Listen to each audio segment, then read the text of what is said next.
Hello. So I said I would give you an example of the Ushuah deck I was playing with. So obviously, here's Ushuah. Um, I chose to go with a very simple build. I have only been playing Force of Will for a couple months now, so I thought I would go with something very simple, and so this is what I run. The general idea of the deck is you can mulligan any hand, and the only card you are digging for is your animate dead, essentially. And what this does is essentially calls anything out of the graveyard and into play with -2/-2 on it.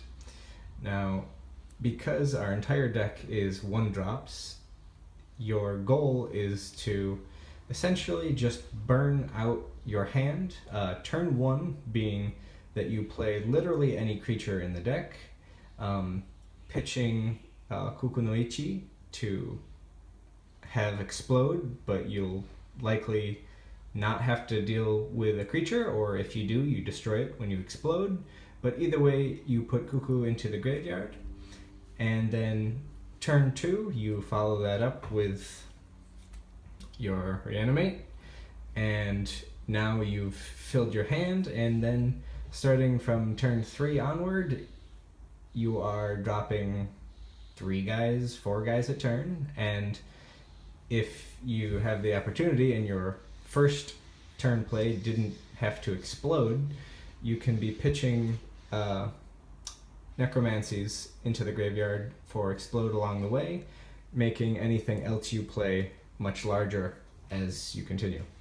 I chose not to run Hunter in the Forest. He has natural haste, but he's only a 3/3, and because I almost never flip Ushuah, I've decided to use Joan of Arc to tap down any potential issues, though honestly anything that's a 3/3 or higher for 1 that has an ability would be better than Hunter in this deck.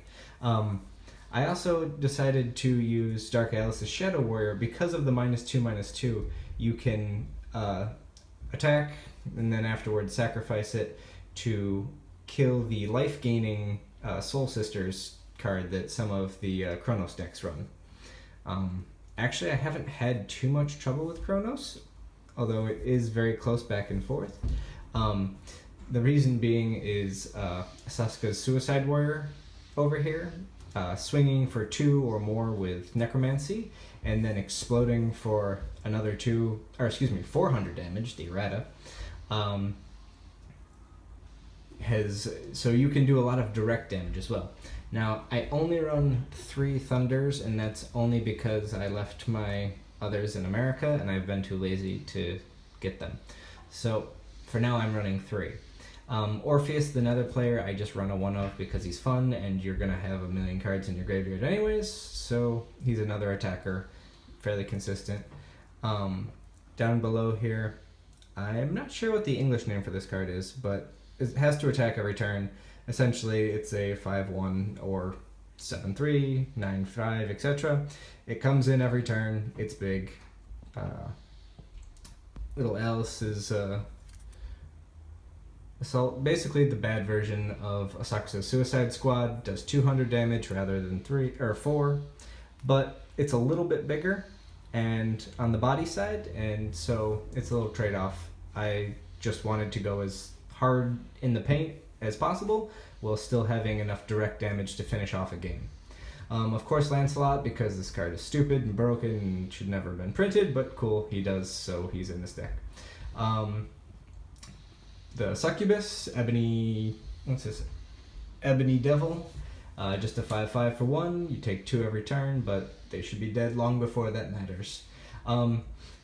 This card is actually part of a little loop I've had to do when I could not finish a game because of the standbys in Chronos.